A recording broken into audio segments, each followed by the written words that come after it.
Bonjour, c'est Bruno Salomon. Bienvenue à toutes et tous dans 100% PSG La Tribune, le podcast de France Bleu Paris, épisode 10 aujourd'hui. Et déjà pour commencer, merci pour vos nombreux messages sur YouTube et aussi sur les réseaux sociaux, sur la chaîne YouTube de France Bleu. On a lancé un petit sondage la semaine dernière. Quel est votre gardien de but préféré dans l'histoire du Paris Saint-Germain? Victoire à plat de couture de Bernard Lama. Et une petite pensée quand même émue pour Drixé et RTK, voilà, ces deux internautes, des auditeurs qui nous ont cité par contre Apoula et Del Apoula.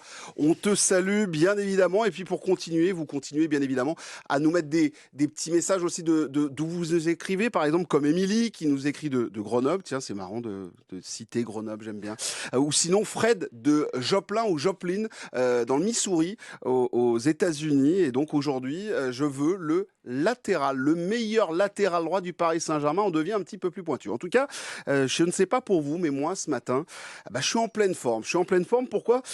Parce que mon chef a accepté de me laisser partir en vacances. Mon chef Noé, à qui j'ai dit, écoute Noé, moi j'ai besoin de prendre quelques jours. Moi, les petits matchs comme l'équipe de France, je m'en fous, en fait. Moi, les petits matchs, moi, je fais que les gros matchs du Paris Saint-Germain. Tu vois, je joue pour mon club. Je suis pas là pour les Bleus. Ça m'intéresse pas du tout. J'ai besoin de me refaire la cerise. J'ai besoin de bien manger, de bien dormir, de bien me préparer, tu vois. Et puis, moi, je vais pas partir en boîte de nuit à Stockholm. Attends, Stockholm, j'ai déjà fait toutes les boîtes à Paris. Je vais quand même pas partir du côté de Stockholm. C'est marrant. Moi, c'est pas la première destination qui me viendrait, Stockholm, pour partir en boîte ou pour aller manger au restaurant. Mais ça, après, chacun fait son choix. Je sais pas pourquoi je suis parti là-dessus, mais je sais pas. C'était dans l'actualité, je crois. On te salue, mon Kylian. Tu sais, ici, c'est Paris. 100% PSG, la tribune. Au sommaire de ce podcast, un petit j'aime pas sur l'actualité de la semaine, bien évidemment. Oui, on est en trêve internationale, je sais, mais remarque, il se passe quand même des choses cette semaine et la semaine dernière au Paris Saint-Germain. Exemple avec le Paris FC, racheté très prochainement par LVMH et Red Bull. Et on va se poser la question, est-ce que c'est une bonne nouvelle pour le Paris Saint-Germain? Oui, parce que à première vue, Nasser, il est très content de la possible arrivée du Paris FC. Pourquoi pas en Ligue 1 et pour venir se frotter aussi en Ligue des Champions. Les élus de la ville de Paris qui se tirent à balles réelles dessus, qui chamaillent autour du Parc des Princes. C'est l'occasion d'en parler de ce Parc des Princes et surtout croyez-vous au projet du nouveau stade, de partir je sais pas où, à Aulnay-sous-Bois, Montigny-le-Bretonneux. Est-ce que vous voyez partir aussi loin? On va en parler bien évidemment avec nos débatteurs. Et puis on va parler un peu de mercato parce que l'un de nos débatteurs est l'un des spécialistes mercato de la place parisienne. On va évoquer Randal Colomwani, on va évoquer Milan Skriniar et puis on va se poser une question parce que la semaine dernière, je vous ai promis en toute fin d'émission qu'on allait parler de lui. Est-ce qu'il faut recruter Paul Pogba? Est-ce qu'on part dessus ou surtout il ne faut surtout rien faire? Allez, de ça et du reste, on en parle dans 100% PSG La Tribune. C'est parti. 100% PSG, la tribune. Qui compose l'équipe du jour? Pia Clément est avec nous de France Bleu Paris. Salut Pia. Salut les garçons. Alors Pia, que vous allez retrouver ce soir, oui, parce que si vous écoutez aujourd'hui l'émission, on est lundi et l'équipe de France va jouer pour Belgique-France. C'est en direct et en intégralité sur France Bleu avec Jules Froment aux commentaires, avec des invités. Elle vous dévoilera ça tout à l'heure. Et puis Pia qui présente un podcast. Et attention, messieurs, dames, podcast 100% PSG, le MAG. Pia, tu vas inviter l'homme que beaucoup ont détesté, que certains ont applaudi, parce qu'il faut aussi dire que certains l'ont applaudi.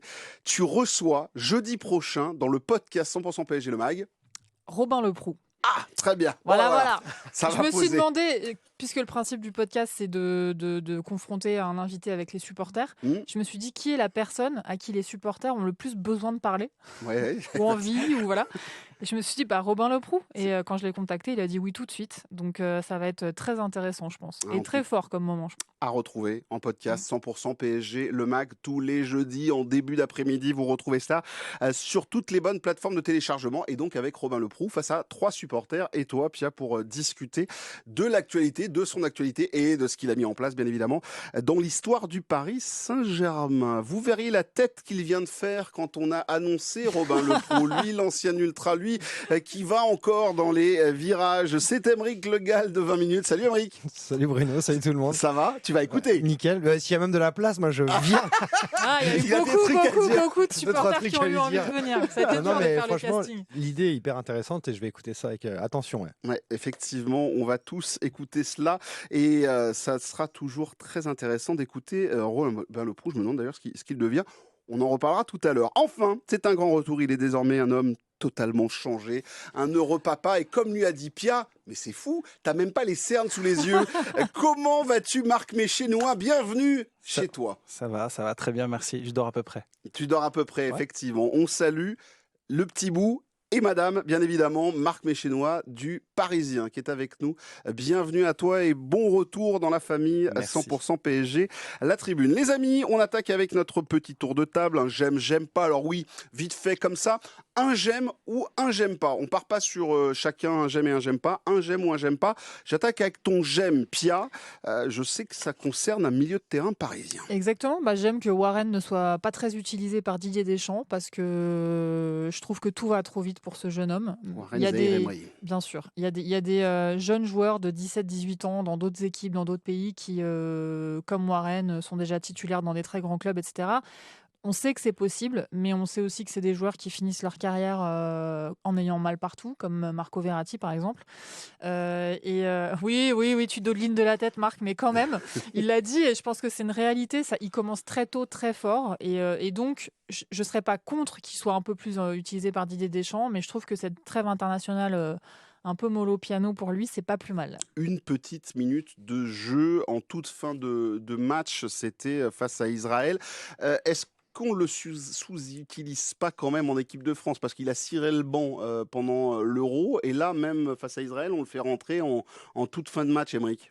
J'étais pas au courant, j'ai pas regardé le match France-Israël. Je sais, tu m'as averti. Il n'y a que moi qui l'ai regardé ce match. Je l'ai regardé aussi pour info. Le faire rentrer dernier, d'ailleurs, une minute de jeu, c'est quand même je vois pas trop l'intérêt. Alors après, je suis d'accord avec Pia dans le sens où oui, c'est bien qu'il se repose en ce moment. On en a parlé la semaine dernière dans cette émission.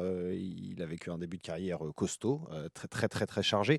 Mais ça veut aussi dire, parce que Deschamps, il s'encarre de ça. Si le garçon, il est bon, c'est le meilleur à l'entraînement, il est sur le terrain. Donc ça traduit aussi la mauvaise passe, la petite mauvaise passe, si on veut, qui traverse actuellement le Warren. Oui, cet été, à l'Euro, on l'a vu plutôt mécontent. En tout cas, disons qu'il y a des bruits qui sont sortis, ce qui est assez rare pour des joueurs de stage là dans une compétition aussi grande quand tu viens juste d'arriver dans un groupe. Donc, on va voir la suite de l'évolution, mais il est loin d'être titulaire indiscutable et tout reste à faire pour lui. Il serait pas mieux Marc avec les espoirs en fait et à être justement le fameux capitaine. Il avait le brassard de capitaine avec les espoirs avec Thierry Henry. Alors maintenant c'est Gérald Baticle, mais il serait pas mieux avec les espoirs et à avoir du temps de jeu et être un peu et à grandir comme on aimerait qu'il grandisse. Je crois que la logique pour lui, c'est une logique d'être en A, en fait, de vivre avec un groupe A, de comprendre la logique de Deschamps, de comprendre de saucisse frotter une concurrence. Ça sert à rien de redescendre à un niveau pour être au-dessus des autres, alors que là, il faut apprendre des meilleurs. Et en fait, je pense que la décision de Didier Deschamps, elle est très très logique. Il y a des joueurs qui sont bien meilleurs que lui à l'heure actuelle, donc c'est à ça qu'il doit se frotter, Warren, pour passer le cap qui lui permettra de revenir un peu dans le match. Au milieu de terrain et puis dans le match je pense aussi au PSG quoi. Dans la coulisse il ne peste pas, il est content d'être là, tu en sais plus? Enfin c'est pas, on a parlé de ses frustrations de cet été et tout, oui, parce qu'il était potentiellement un des doubleurs, on va dire entre guillemets, des joueurs qui pouvaient faire l'Euro et les JO, donc je pense que ça c'est rentré un peu dans son esprit en fait, où il s'est dit mince, j'aurais pu faire les deux. Après cet été, de ceux qui étaient, moi j'étais pas à l'Euro, qui voyait les entraînements, il disait à l'entraînement entre Warren et les autres milieux de terrain, et il n'y avait pas photo en fait. D'accord. Voilà. Il a fait le choix. C'était un choix logique, c'était un choix logique et sportif. Parce qu'en fait, ce qu'il faut expliquer aux auditeurs, c'est que les entraînements de l'équipe de France sont très régulièrement ouverts à la presse. Donc les journalistes peuvent assister à l'intégralité des entraînements, sauf les entraînements de veille de match ou d'avant-veille de match, puisque c'est un quart d'heure. Et donc, du coup, on voit les oppositions et on voit, en fait, dans les oppositions, s'il y a des joueurs qui sont meilleurs que d'autres, s'il y a des joueurs qui sont en forme, s'il y a des joueurs qui remportent des duels, qui se font passer par d'autres. Donc, voilà. Très rapidement, Pia, comment tu qualifies le début de saison de Warren? Moi, j'ai trouvé qu'il était meilleur que sur sa fin de saison. Donc, je me suis dit que le repos lui avait fait du bien et que voilà, il reste quand même titulaire sur quasiment tous les matchs avec Luis Enrique. C'est un des joueurs les plus utilisés par Luis Enrique. Voilà, mais parce que c'est un des joueurs aussi qui comprend, je pense, le mieux les demandes tactiques de Luis Enrique. Voilà, toutes ces histoires de positionnement sur le terrain, il les comprend très bien. C'est pas forcément les trucs qu'on comprend le plus facilement, nous, de l'extérieur, mais le fait qu'il soit autant utilisé par Luis Enrique, ça montre bien que voilà, il est complètement adapté à ce que demande Luis Enrique. Donc c'est beaucoup de travail ingrat, je trouve, pour Warren sur le terrain. Moi, je le trouve meilleur qu'en fin de saison dernière. 100% PSG, la tribune. Le j'aime pas. Le premier j'aime est tombé. C'est pour Warren Zahir Emery, qui joue pas trop en équipe de France, donc ça rassure. Pia qui est à nos côtés. Emeric, ton j'aime ou ton j'aime pas? Je crois que c'est un j'aime. On va rester sur un j'aime, ouais. Soyons positifs. Ouais, le PSG joue pas, on va être gentil. J'ai mis que j'aimais bien le fait qu'on n'ait pas déjà 5 ou 6 points d'avance sur la concurrence. On est quoi? Le 14 octobre. On est même deuxième derrière Monaco. Marseille est pas loin derrière. Je trouve que ce début de saison est intéressant là-dessus parce que moi, au fur et à mesure des années, tout gagner très fortement. J'avoue, hein, c'est peut-être un peu couillon comme mentalité, mais j'ai perdu ce... Ouais, c'est normal d'être champion de France. Il y a déjà eu ce débat-là avec plein de supporters. J'aimerais qu'au fil des saisons, voilà, on vive une saison compliquée où tu ailles te l'arracher, ce titre, ou au Parc des Princes, du coup, quand tu vas en virage, t'es vraiment comme un fou quand ça claque des buts. Donc voilà, je trouve que c'est bien que Monaco soit costaud derrière. J'aurais même pas craché sur des milliards, peu importe d'où ils viennent, pour donner à une autre équipe. Par exemple, Marseille, je sais pas, il y a certains TV qui annoncent des Saoudiens depuis des années à Marseille. ça aurait pu être cool. Enfin voilà, des grosses armadas pour venir un peu nous concurrencer, nous réveiller aussi, travailler d'une autre manière à armes égales. Donc voilà. Ouais, c'est vrai que c'est intéressant. On rappelle, Monaco, leader du championnat avec 6 victoires et un match nul. Derrière, le Paris Saint-Germain est à 2 points, 5 victoires, 2 nuls, 0 défaite pour ces deux équipes. Marseille est 3e avec 14 points. Ce suspense qui est naissant, Marc, toi, ça te plaît comme Emeric, ou tu te dis, bon, ils arriveront quand même au bout assez facilement, les Parisiens? Moi, je me rappelle l'année dernière l'interview de Kylian Mbappé qui fait un prime sur... c'est quand il décrypte sa palette, son évolution. Puis à la fin, on lui demandait Nice et tout. Il dit, ah bon, vous pensez? On verra, moi je crois pas. Je pense qu'une saison de Ligue 1, c'est extrêmement long. Il y a 8 matchs de Champions League à jouer pour Monaco aussi. Donc j'attends de voir en mars où ils en seront, en février, où ils en seront de la Champions League avant de dire. Mais moi, j'attends de voir quand même. Avant de m'emballer sur ces 5 journées, 6 journées. L'année dernière, c'était Nice. Ça a craché. Ça a envoyé du bois. C'était absolument horrible à regarder, Nice. Mais ce qui n'est pas le cas de Monaco et Marseille. Oui, après, je pense que Monaco, ils ont une ossature. Il y a quelques joueurs qui... Ils ont un meilleur banc que Nice, quand même. Il y a quelques joueurs qui sont là, qui permettent de dessiner une colonne vertébrale. Même si tu as perdu Youssouf Fana quand même cet été. Le Zakaria, là, ouais, Denis Zakaria qui je peux aller à la guerre avec lui, jamais. Bien sûr. C'est un sacré leader. Mais j'attends de voir avant de m'emballer là-dessus. Puis surtout, j'attends de voir la confrontation entre Monaco et le PSG.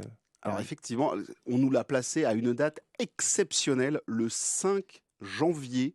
Un dimanche 5 janvier sur la Côte d'Azur, ça sera le premier Monaco-Paris Saint-Germain. Voilà, tout le monde aura été en Suède. Du coup, le mois de janvier va être extrêmement important quand même pour Paris, je pense. Ah ça va être un truc de fou. Tu joues Manchester City, Monaco, tu auras un tour de Coupe de France, tu auras 2 tours de Ligue des Champions. Potentiellement, il y a un trophée des champions. Ouais, c'est ça. Voilà. Non, ça va être... Donc, ça va être un mois de janvier très dense. Bien manger, bien dormir. Je vous rappelle, c'est le conseil très important.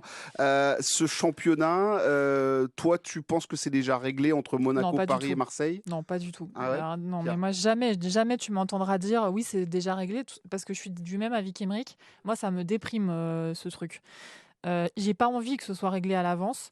Et en plus, moi, je me souviens très bien du début de saison avec Ancelotti, où on se disait ouais, on a perdu 2-3 points en début de saison, mais c'est pas grave. Et au final, on a perdu le championnat contre Montpellier, quoi. Donc non, pour moi c'est extraordinaire. Pour moi, ce n'est jamais déjà réglé à l'avance. Surtout qu'on est dans un contexte qui est particulier par rapport aux autres saisons. Les autres saisons, on avait des joueurs qui étaient tellement au-dessus du reste de la Ligue 1 techniquement que forcément c'était très difficile de nous battre.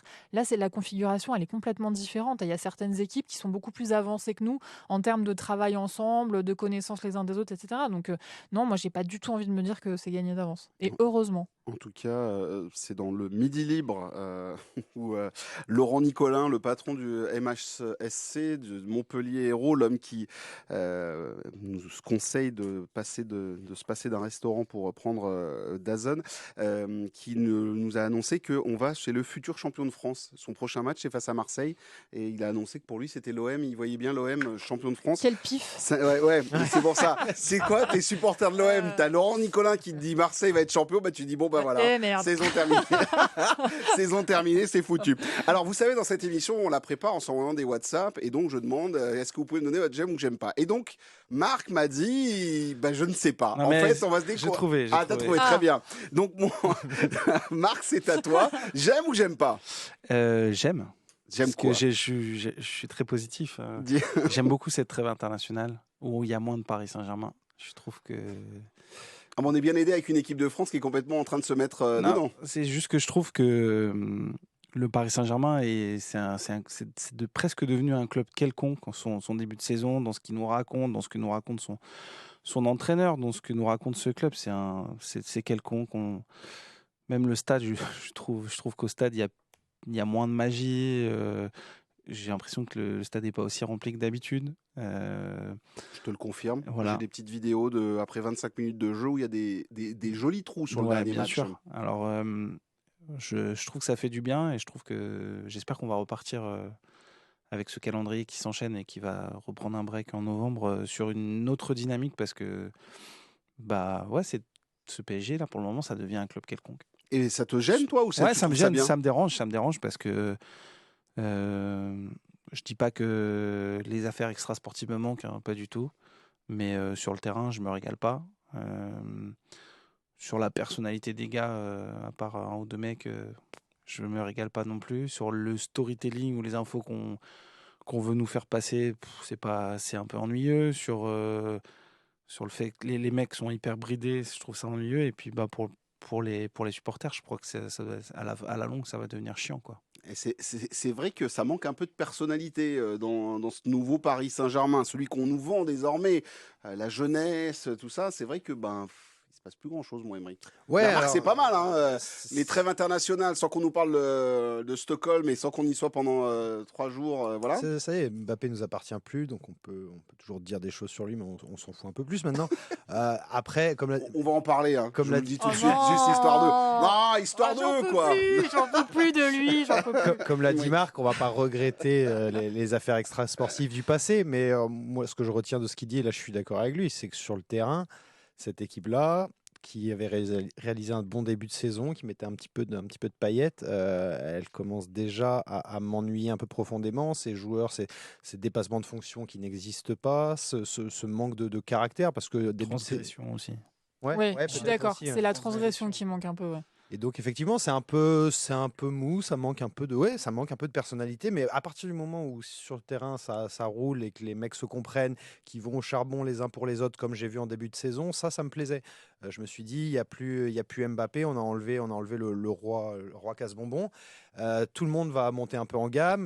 Barcola va mettre ses 15 pions, Asensio va en mettre 8. Enfin bref, tout le monde va se mettre à marquer. Pour l'instant, ça cale un petit peu. Donc oui, ce PSG-là n'est pas folichon. Et puis au Parc des Princes, je sais pas, hein, vu qu'on veut nous construire un stade de 100 000 places, alors si tu n'arrives pas à remplir 48 000 déjà. Ça va être effectivement compliqué. Juste Marc veut réagir, après je viens de voir Pierre. Il y a quelques semaines, après les 3-4 premiers matchs, on s'était bien emballé et tout. Puis il y a un journaliste qui aime bien tirer quand même, qui a dit quelque chose de vrai, c'est Bertrand Latour. Il disait à Canal Football Club qu'on s'était un peu enflammé trop vite parce que si on regarde bien, Le Havre, c'est une victoire un peu à l'arraché dans les 10 dernières minutes. Et puis en fait tu gagnes après, je sais plus, contre Montpellier qui est une équipe extrêmement mal en point. Et on parlait du pif de Laurent Nicolin. Je pense qu'il aurait quand même pu. Il a eu beaucoup de pif sur Joris Chotard sur sa négo sur le dernier jour où il aurait pu récupérer 9 millions d'euros et il les a pas pris. Donc t'as gagné contre des équipes qui sont middle, vraiment très très moyennes. Il n'y avait pas d'enflammade non plus à. Tu fais Lille avoir. quand même. Lille, voilà. Ouais, tu fais Lille, j'ai vu le match. Tu trembles dans le dernier quart d'heure, j'étais au stade. Ouais, moi aussi. Ah ouais, on a tremblé quand même. C'est vrai. Putain, à un moment donné, je me suis dit, putain, ils vont le perdre. Si ça fait 2-2, effectivement, ça peut. Je me dis, waouh. Donc, ok. Ouais, donc je crois qu'on s'est vu un peu beau sur ce début de. On a vu Paris Saint-Germain un peu trop beau et Bertrand, il avait complètement raison. On salue Bertrand Latour, le camarade de Canal+. Pia, que te fait. Est-ce que tu es d'accord avec les garçons ou pas? Alors, ouais, partiellement. Parce que moi, dans mon souvenir, si on s'est enflammé en début de saison, c'était pas sur les résultats. C'était parce que on voyait un football assez intéressant, assez fluide, avec justement des dépassements de fonction, un milieu de terrain avec tu vois, une vraie complicité. Je trouve qu'on sentait quand même une équipe qui sentait bon l'inspiration, qui sentait bon le football humble, c'est-à-dire où tu gardes pas le ballon 3 heures, tu fais ta passe tout de suite et en fait finalement ça voilà. Le problème, c'est que depuis, ça s'est vraiment enrayé. C'est passé de inspirationnel à vraiment chiant sur les derniers matchs. Non, mais depuis Girone, en fait.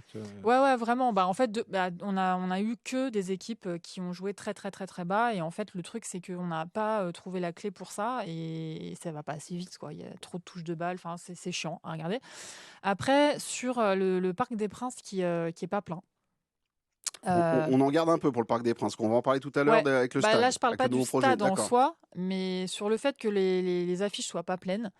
Moi, pour le coup, là, je vais prendre le contre-pied. Je trouve que c'est une bonne nouvelle parce que ceux qui sont là, c'est ceux qui ont vraiment envie de suivre cette équipe et c'est pas ceux qui viennent pour Kangin Lee, pour Mbappé, pour Messi, etc.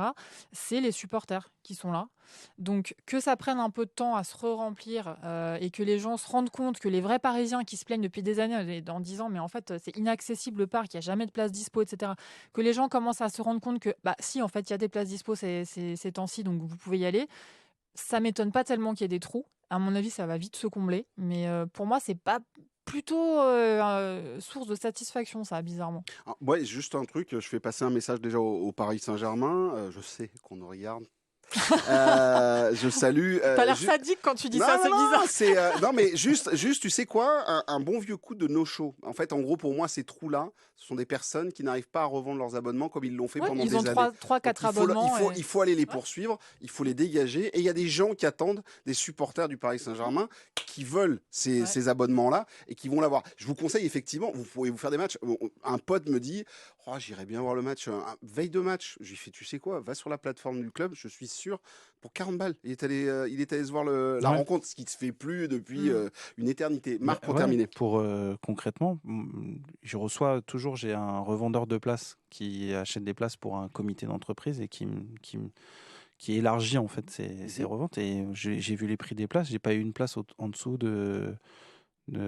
au-dessus de 50 € depuis le début de saison pour les matchs de Ligue 1. Et je suis placé côté Auteuil, enfin tribune Paris, côté proche d'Auteuil, quoi, avant l'écran, quoi. Donc ouais, franchement, ça faisait longtemps que j'ai pas vu ça. Mais j'ai un autre pote qui a une loge côté Borelli et qui avait 2 places à revendre le soir de PSG Girone, qui m'a dit d'habitude ça part en un clin d'œil.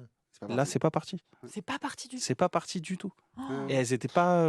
J'ai pas le prix exact. Il a pas mis un prix de. Il a pas mis un prix de malade non plus, quoi. Pour terminer, Bruno, à chaque fois qu'on fait un match à l'extérieur, évidemment, on parle avec tes collègues, les journalistes sportifs des France Bleu d'ailleurs, et à chaque fois, cette saison, ils nous ont dit la même chose. Mais bizarre, c'est pas plein le stade. Ouais. D'habitude, quand Paris vient sur les dernières saisons, il y avait des queues, fallait se lever tôt le matin pour aller acheter sa place à la billetterie. Et là, c'est pas plein, ou alors ça se remplit à la dernière minute. Donc voilà, il y a un vrai truc de. Tu serais en train de dire qu'on est un pays de footix. En tout cas, eux, ils sont contents. Les supporters des autres stades à l'extérieur, ils sont contents parce que eux, ils se disent, on va pas être parasités par plein de pro Paris qui vont être au milieu de nos tribunes et qui vont nous casser les pieds. Donc bon. C'est plutôt pas mal. C'est pour ça. Ça traduit quand même quelque chose sur le star system qu'on a abandonné. Tu vois que finalement, les gens.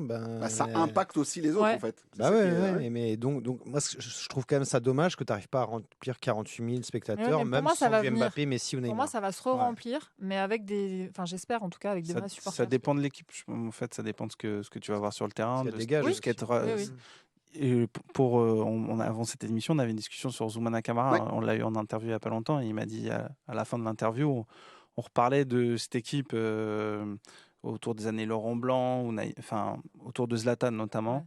Ouais. Et il m'a dit, c'est marrant, mais quand je marche dans la rue, souvent les supporters m'arrêtent et me parlent pas des autres équipes, pas Neymar, pas Mbappé. Non, celle-là, cette période-là. Ça jouait tellement comme il y avait une nostalgie. Ouais. La différence numéro 1, c'est le milieu de terrain. Puis c'était incarné, les amis. Il y avait une incarnation. Quelque chose. C'était incarné, il y avait quelque chose qui se passait sur le terrain. Et il n'y avait pas que Zlatan. Alors, vous savez quoi ? On est comme ça dans cette émission. Ok, ils ont parlé du stade. Ok, le stade, on devait en parler en toute fin. Ok, on va parler du stade maintenant. D'accord, j'ai compris. C'est bon, j'ai compris. On va y aller. Ah là, on rappelle juste qu'en Conseil de Paris, eh bien du côté de la mairie de Paris, les j'aime pas, c'est terminé. Mais on rappelle que la mairie de Paris a décidé d'attaquer la région en justice. Juste pour vous expliquer très rapidement, elle va saisir la justice administrative contre la décision de la région Île-de-France de réserver un espace pour construire un nouveau stade pour le PSG si le club de foot venait à quitter le Parc des Princes. C'est une saisine qui a été rendue possible par un vœu adopté jeudi au Conseil de Paris. C'était un peu au quai choral. Jeudi, justement, vous savez quoi ? On le fait pas souvent dans cette émission, mais je vous propose d'écouter un petit reportage de Benjamin Mathieu qui va un peu nous planter le décor de ce qui s'est passé au Conseil de Paris. Et donc, avec ce Paris Saint-Germain qui ne veut plus parler, on le rappelle, à la mairie de Paris depuis 2 ans, il ne se parle plus du tout depuis plus de 2 ans et demi. Le dossier du stade est en souffrance. Le Parc des Princes, pour l'instant, est toujours la maison du PSG, mais ils sont en train de chercher ailleurs, par exemple du côté de Montigny-le-Bretonneux. Reportage de Benjamin Mathieu et on se retrouve dans moins d'1 minute 10. Cette proposition surprise de la région Île-de-France n'a pas plu du tout à Anne Hidalgo. Le PSG, c'est Paris. Et Paris, c'est le Parc des Princes. Voilà. Le sujet est épidermique. David Alphand, pour le groupe de Rachida Dati, défend évidemment la proposition de Valérie Pécresse. Vous allez encore dépenser l'argent des Parisiens à engager des procès à la région Île-de-France. Mais vous n'avez pas mieux à faire, Madame la maire. Avec ce tacle appuyé. Il semblerait que vous ne compreniez rien au foot. Je suis qu'une femme, pardonnez-moi. D'autant que depuis 2 ans, les discussions sont au point mort avec le club. Pierre Rabadan, adjoint au sport. J'espère que le club va changer de position et comprendre qu'il y a un dialogue qui est nécessaire de toute manière, dans tous les cas. Je veux dire, c'est le club de Paris et il ne peut pas continuer à ne plus parler avec la ville. Sauf que la droite est bien embêtée, à l'image du maire du 16e arrondissement où se trouve le stade, Jérémy Redler, qui souhaite voir le PSG rester au Parc des Princes. Mais c'est le rôle de la région de proposer un plan B dans le cas où le plan A ne fonctionne pas. Et il y a toujours des plans B et je pense que c'était le rôle de Valérie Pécresse et de la région Île-de-France de proposer ce plan B. La mairie de Paris va donc attaquer cette décision en justice et maintient sa proposition d'un bail de long terme avec le club. Voilà, le bail amphithéotique de 99 ans, le Paris Saint-Germain le balaye d'un revers de main, n'en veut pas. C'est où le PSG devient propriétaire, c'est ce qu'annonce bien évidemment Nasser Al-Khelaifi, ou sinon le PSG s'en va. Faut-il croire au projet du nouveau stade? Est-ce que vous croyez autour de cette table au projet du nouveau stade? Voilà, on a planté un peu le décor. Histoire 2, je me retourne vers toi, Aymeric. Le Parc des Princes, c'est le stade du PSG, a dit la maire de Paris. Est-ce que tu crois à ce projet de nouveau stade pour le Paris Saint-Germain? Est-ce que tu vois le PSG à 10, 20, 30 bornes de Paris pour avoir un nouveau stade? Moi, je ne veux pas y croire. Je ne veux pas y croire en tant que supporter, en tant qu'abonné de longue date du Parc des Princes. En revanche, je crois de plus en plus que Paris n'est plus dans un jeu de bluff et qu'aujourd'hui, ils ont moins à perdre que la mairie de Paris en se disant, vous savez quoi, vous nous cassez les roustons, on s'en va. On a largement de quoi le construire ailleurs. Je pense que déjà, j'ai la sensation qu'ils sont en train de travailler un peu l'opinion depuis quelques semaines, quelques mois pour faire accepter cette idée de... J'ai lu PSG Land, rien que lire ça, ça me fout les poils, ça me fout la... Bref. Mais oui, voilà, moi je pense que dans ce bras de fer-là, Paris est prêt à aller au bout. Même s'il a conscience que le parc est un joyau, que tout le monde l'adore, que c'est un stade historique et qu'il y a potentiellement possibilité de faire des travaux, même s'ils sont compliqués. Mais vu que la mairie de Paris ne me donne pas la sensation de lâcher le moindre morceau, c'est bail amphithéotique de 99 ans ou Alou, je crains qu'on court un peu à la catastrophe dans cette affaire. Juste pour terminer, moi, à titre personnel, tu m'envoies à Saint-Quentin-en-Yvelines ou à Montigny-le-Bretonneux, je rends ma carte, je ne vais plus au parc, c'est terminé. À titre personnel, je ne sais pas ce que feront les autres gens, mais je ne vais pas me taper 1h30 de RER pour aller en banlieue. C'est pas le problème de banlieue, c'est que pour moi, ce stade et ce club sont aujourd'hui intimement liés et je n'irai pas ailleurs dans un truc qui va ressembler à quoi? On va faire un Bernabéu. Ils se ressemblent tous, les nouveaux stades. Ils sont ronds, ils sont fermés, ils sont modernes. Il y a des écrans partout. Super. C'est pas mon foot, j'irai pas. Ok, bon, voilà. Il est là. J'aime bien l'appeler Schtroumpf-Gronchon, mais là, j'aime ton coup de gueule, mon Émeric. Pia est un peu dans... Pia, vous savez, Pia, c'est quelqu'un de solaire, mais là, elle a les bras comme ça. Je suis vénère. Elle est vénère. Et quand tu lui Franchement, j'ai parles envie du de nouveau pleurer, stade... en fait. Ouais, pourquoi? Je te jure, j'ai une émotion. Parce que je sais pas, moi, ça fait des années que je couvre l'actualité de ce club. Ça fait encore beaucoup plus d'années que je suis amoureuse de ce club. Et je sais pas, tu vois, derrière toi, je vois l'image du parc. Je pense à Roger Taillibert, qui est décédé en 2019. Je pense à tous ces supporters qui m'ont raconté leur vécu dans les travées de ce stade. Je pense à ce qu'on ressent quand on est au pied du Parc des Princes avant d'entrer et à l'ambiance qu'il y a là-bas, l'ambiance qu'il y avait là-bas dans les années 2000, où c'était de la folie. Même c'était un truc de fou. T'avais l'impression d'être en zone de guerre à l'époque. Ça va pas forcément dans mon sens de dire ça, mais ce stade en plein Paris, c'est une chance incroyable qu'on a de l'avoir. Je peux comprendre que des gens soient pas choqués par l'idée d'avoir un stade plus grand, d'aller plus loin, etc. Mais honnêtement, je suis comme Émeric, c'est pas mon football, c'est pas mon vécu personnel fait que si on part de ce stade, c'est pareil, j'aurais beaucoup de mal à continuer à supporter le Paris Saint-Germain. Pour moi, c'est déjà plus Saint-Germain, ce sera plus Paris. On sort des JO où on a vu des images fantastiques, des monuments parisiens avec la Tour Eiffel derrière, avec des épreuves de sport au pied des monuments. Et là, on fait quoi? On se barre à Montigny-le-Bretonneux. Et en plus, on en reparlera parce que je pourrais parler 4 heures dessus, mais en plus, quand le PSG accuse la mairie de Paris d'hypocrisie, j'ai vraiment envie de leur retourner le compliment. Mais vraiment, parce que pour moi, c'est eux qui sont hypocrites depuis le début. Ils veulent partir depuis le début. Le PSG Land, c'est leur projet de base à QSI. Ils sont arrivés avec ça dans leur valise. Donc arrêtez de nous faire croire que c'est Anne Hidalgo qui vous pousse dehors. C'est pas vrai, en fait. C'est pas vrai. C'est pas pour Anne Hidalgo qu'on fait venir ceux qui ont, tu sais, Actarus. Arctos. Actarus. Non, mais faut arrêter, en fait. C'est évidemment un projet qui rapporterait énormément d'argent. Si vous voulez partir, assumez-le. Arrêtez de dire que c'est la mairie de Paris qui vous fout dehors. Un bail amphithéotique de 99 ans à un prix de queue de cerise, ce n'est pas une mauvaise proposition de la mairie de Paris. Faut arrêter. Ce qui est sûr, c'est que moi j'ai du mal à imaginer, Marc, un projet où on n'est déjà pas une ville de sport. Pour être très clair, la ville de Paris, j'ai pas l'impression qu'on ait le public pour remplir un stade de 70 000 places chaque week-end. J'ai du mal à me projeter sur leur projet et j'ai du mal à voir un public adhérer à cela. C'est très bizarre en fait. Ça dépend à quoi. En fait, ça adhérer à quoi? Adhérer à ce que tu vois cette saison ou ce que tu as vu les saisons dernières? Si tu te bases sur les saisons dernières et jusqu'à Kylian, on va dire.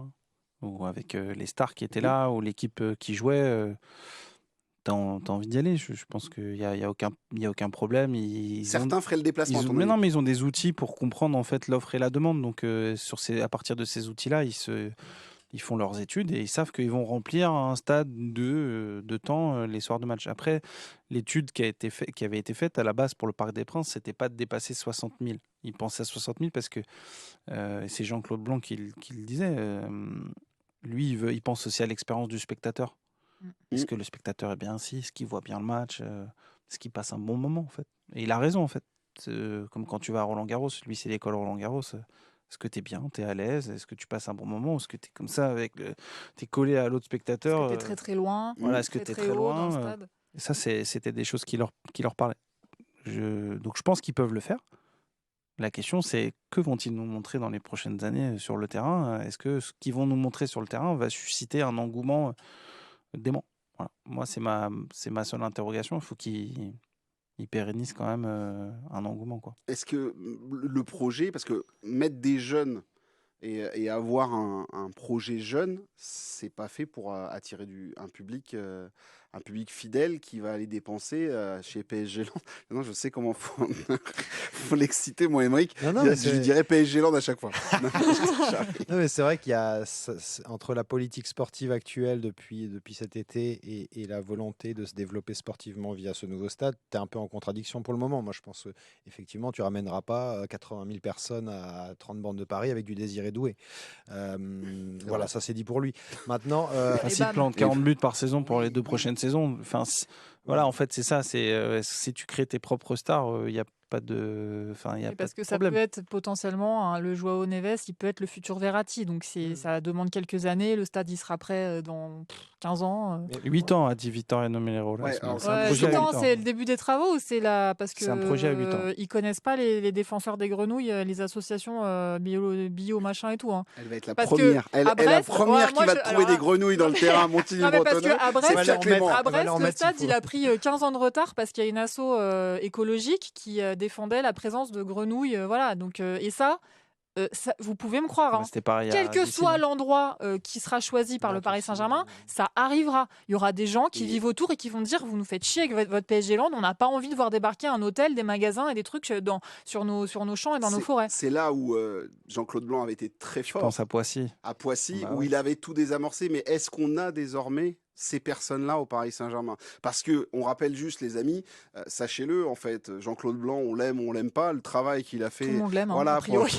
à Poissy, c'est qu'avec Carl Olive, il avait l'élu qu'il lui fallait, et en fait, ils ont tout désamorcé. Oui, il est venu à peu près à chaque réunion publique à Poissy pour expliquer le projet, pour éradiquer les craintes des habitants et puis c'est passé comme une lettre. C'est passé, il n'y a pas eu de contretemps majeur par rapport à des plaintes ou quoi que ce soit. Juste pour rappeler, pardon, Aymeric, je vais revenir vers toi, il n'y a pas de souci, mais c'est juste pour rappeler que les copains du Parisien, la bande du Parisien, je salue Lolo Perrin qui a fait cette interview de Vittoriano Melero, le nouveau DG, le nouveau directeur général du Paris Saint-Germain qui a été élu la semaine dernière. Pas élu. Nommé, pardon, excusez-moi, oui. À main levée. Il n'y a pas de démocratie au PSG. Alors, oui, toujours. Pour notre futur stade, à 60 000 places, le cahier des charges est clair. L'une des conditions est d'être propriétaire. Et cette condition n'est pas remplie par le Parc des Princes. Il y a eu des discussions sur une vente pendant plusieurs mois. Il y a eu volte-face. Depuis, il n'y a plus d'échange. Voilà pour ce qui a été dit. Oui, Pia. Et après, moi, c'est vraiment le truc que je ne supporte plus dans ce dossier. Bien compris. Ça, on a bien compris tout à l'heure. Le truc de base. Arrêtez. Du côté du PSG et du côté des gens qui relayent ce que veulent que le PSG, ce que le PSG veut qu'ils relayent, arrêtez de dire qu'il faut absolument que le PSG soit propriétaire du stade. C'est faux. Factuellement, ce n'est pas vrai. En fait, il y a plein de clubs qui ne sont pas propriétaires de leur stade. À l'inverse, il y a des clubs qui sont propriétaires de leur stade. Il y a plusieurs options. Donc, en fait, le fait de baser la discussion avec la mairie de Paris sur un tordage de bras en disant nous, on a décrété qu'on devait être propriétaire du stade, donc vendez-le nous. Mais les gars, c'est pas comme ça en fait qu'on mène une discussion et qu'on négocie. Ce n'est pas vrai que le PSG est obligé d'être. Ils sont blindés. Faut arrêter de dire. C'est un des clubs qui est le plus à l'équilibre de toute la Ligue 1 et même du foot international. Arrêtez de dire qu'on a à tout prix besoin d'argent. Merde, on n'est pas Montpellier quand même. Et surtout en plus avec Arctos qui est rentré et qui a remis 500 000. Parce mais ils sont venus pourquoi Arctos? Ils sont venus pour ça. Voilà. Leur en fait, spécialité, il faut savoir c'est ça. Arctos, c'est leur spécialité. C'est construire des nouveaux stades. Donc, alors, des nouveaux stades avec complexe. Tout à fait. Parce que voilà, avec vous le magasin, savez les amis, voilà. J'ai une appétence pour le hockey sur glace et ils ont fait quelques arénas du côté du Nord-Amérique. Et alors t'as kiffé quand tu y allais ou... J'aime pas ce genre de truc. Tu sais quoi? Et attends, voilà. Ottawa, je suis allé voir un match des Sénateurs d'Ottawa, 25 km du cœur de ville. Une galère. Chiant, une galère. Un truc, t'es là, mais putain, on va jamais arriver, quoi. Ça nous a pris des plombs, c'était en plus des embouteillages et tout.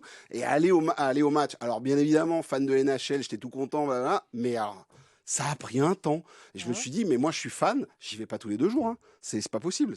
Bon, bref, pardon, je me suis emballé. Aymeric, on se retourne vers toi. Juste, il a dit, Vittoriano, dans le Parisien, que oui, la maison du PSG, c'était le Parc des Princes, mais que s'il fallait partir, il s'était prêt à partir. Juste pour rebondir sur ce que disait Pierre, est-ce qu'ils ont fondamentalement besoin, en termes de revenus, d'un nouveau stade? Le Parc des Princes, 48 000 places, c'était le deuxième plus rentable en termes de billetterie et d'hospitalité. Derrière le Barça, là-bas, qui a son Camp Nou. Donc, en termes d'argent et de revenus, je trouve qu'il le monnaie hyper bien, ce Parc des Princes. Donc, tu l'augmentes, tu l'agrandis de 10 000 places pour faire des super loges, pour refaire ceci. Je pense que tu peux rentrer dans tes frais. Deuxième chose, c'est que les clubs qui ont changé récemment de stade ont dit oui, regardez, Arsenal, ils sont sortis d'Highbury, c'était mythique, il y avait que 20 000 places. Oui, mais ils sont restés dans le même quartier, ils sont allés à 500 mètres. Ouais. C'est aussi ça hyper important. Un club. Le Bayern, pour le coup, ils se sont éloignés. C'est une zone géographique. Oui, et d'ailleurs, c'est un enfer d'aller à l'Allianz Arena. Ouais, enfin, non. Oh non, arrête, tu prends le train. Il faut marcher. Tu vas pas prendre le train. Non, il faut marcher. Non, en sortie du métro pour aller à Marche-à-Patte, il y a moins de 10 minutes, les gars. Franchement, tu dois prendre le train et ensuite marcher 10 minutes et tu trouves que c'est facile. Enfin, excusez-moi, moi je suis un banlieusard, donc prendre les transports, ça m'effraie pas. Attends, les banlieusards, moi aussi j'habite en banlieue. Je trouve un peu loin, mais bon, c'est pas grave, on s'en fout, j'ai envie de te dire. Dernière petite chose, moi, ce qui m'embête dans ce dossier, c'est que et j'en parlais un petit peu tout à l'heure, c'est que j'ai la sensation que, c'est la fameuse expression, quand tu veux tuer ton chien, tu dis qu'il a la rage. J'ai l'impression que le PSG est un peu en train de nous faire ça. Il y a deux, trois voix. Voilà, visiblement, le parc est en lambeaux. Moi, j'ai pas la réalité du chose, mais on laisse courir le petit bruit, petite musique, je ne dirais pas qui, mais voilà, c'est quand même. Oui, mais tu l'as lu sur des comptes. Sur des comptes Twitter, voilà, qui nous disent le Parc des Princes est vraiment faux. Sinon, il pourrait même pas. Ça, tu sais bien que c'est du mytho, c'est gros comme un stade, gros comme le parc, et on va pas nous faire foutre ça dans le gosier, quoi. Mais voilà, attention. Il n'y a que moi qui ai le droit de dire des gros mots. T'as dit punaise. C'est vrai. En plus.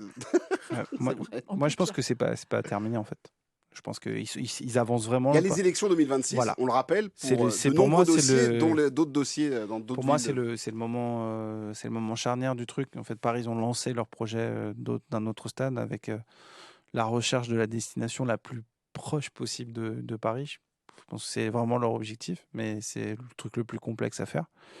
Ils ont même déjà travaillé les plans de leur stade et tout, mais en 2026, si Rachida Dati elle arrive à la mairie de Paris, je pense que ça peut relancer le dossier. Ouais. Effectivement, on le rappelle, c'est les municipales en 2026 et le Paris Saint-Germain espère avoir d'autres interlocuteurs que la maire de Paris et son adjoint au sport qui, depuis 2 ans, n'ont plus aucune nouvelle. On rappelle juste quand même que c'est quand même Nasser qui tire le premier avec l'interview en novembre en 2020 dans le Times ou je sais plus où ça part. Derrière, après la signature de Lionel Messi, ça commence à tirer et ensuite derrière c'est parti entre lui et Anne Hidalgo. Et contrairement à ce que disent certains, ce n'est pas la mairie de Paris qui refuse le dialogue aujourd'hui, c'est le PSG. La mairie de Paris, ça fait 50 fois qu'ils disent on est prêt à dialoguer. Voilà. Juste un truc par rapport à ce que tu disais, Émeric, sur cette petite musique de attention, le stade est vieillissant, etc. Il y a une autre petite musique aussi, et c'est Cyril Dubois, l'avocat du collectif Ultra Paris, qui est très en pointe sur cette lutte, qu'on salue, qui m'a un peu fait teinter ça à l'oreille. Il m'a dit mais en fait, ça fait des mois qu'ils parlent de Montigny-le-Bretonneux, d'Aulnay, des trucs qui sont vraiment trop loin de Paris. Et en fait, il me dit, pour moi, c'est une façon d'habituer les gens parce que le jour où tu leur diras, finalement, on part qu'à 5 bornes, ils vont dire, ah, mais ça va, attends, c'est carrément mieux que Montigny-le-Bretonneux. Et c'est aussi une façon pour lui, c'est son opinion, d'habituer les gens et de faire accepter le truc le moins pire. On rappelle que la région Île-de-France a proposé des surfaces de plus de 50 hectares, parce que c'est ce que demande finalement le Paris Saint-Germain. Ah oui, Aulnay-sous-Bois. Le seul site qui serait plutôt pas bête, c'est les anciennes usines PSA d'Aulnay-sous-Bois, où en fait, tu as juste à raser. Mais Aulnay... Attends, mais t'imagines campus PSG Aulnay déjà? Moi, ça m'arrange, mais on s'en fout, ça marche. Excuse-moi, Marc, mais moi non. Émeric et moi, on s'en fout. Ça ressemble pas du tout à l'identité du Paris Saint-Germain. Ah bah ça dépend quelle période. Non, mais même maintenant, ça ressemble pas. Cette identité, c'est un stade de ville, quoi. Oui. Ah ben le Parc des Princes, en tout cas, vous l'avez compris. C'est un public de l'Ouest parisien. Moi, quand je pars de l'Est parisien, je vois pas des mecs avec des maillots monter en même temps que moi quand je prends le métro pour aller au stade. Tu te traverses tout l'Est. C'est logique, les gens qui vont au stade, c'est ceux qui habitent à côté, quoi, le plus près, dans le 15e. Non, mais je pense quand tu vas à République, tu commences à voir des mecs avec des maillots, mais c'est vrai que ça monte après le centre de Paris, quand même. Oui, Émeric. Juste pour. Vous l'avez compris, je crois qu'on pourrait faire toute l'émission. Je vais te faire une transition, mais hors de question de donner ça. Je regarde le stade qui est derrière toi au Paris FC, quoi. Ouais, mais en fait, depuis tout à l'heure, je m'empêche de parler de ça parce que je sais qu'on va parler du Paris FC, mais c'est central. Mais c'est complètement le moyen. Ça va complètement être le moyen de pression de la mairie de Paris dans les années à venir. On rappelle qu'entre 76 et 78, le Paris FC utilisait le le Parc des Princes qui est derrière moi et que le PSG l'a chassé au final et qu'ils se sont retrouvés sans stade ou en tout cas avec des stades, on va dire, bien plus miteux. Donc, effectivement... Ils n'étaient pas en première division parce qu'ils nous avaient trahis en 1972. Et on conseille, tiens, passe-moi le livre que tu as là. Oui, attends. Voilà. Et donc le copain Julien Froment, l'incroyable histoire de la naissance du PSG, à lire absolument. Et vous allez pouvoir savoir ce qui s'est passé entre le PSG et le Paris FC. Les amis, on fait une pause, vous l'avez compris. Voilà, faut que ça redescende un petit peu. Vous savez quoi? On va parler du rachat du Paris FC, justement. Ça va remettre un petit peu de pression. Et on va aussi parler mercato. On va attaquer par le mercato. On va se poser la question de savoir s'il faut que le PSG se positionne sur Paul Pogba ou est-ce que c'est inintéressant au possible de se positionner sur un joueur comme celui-ci. Allez, petite pause et on se retrouve dans quelques instants. Tout de suite. Vivez une saison 100% PSG sur France Bleu Paris.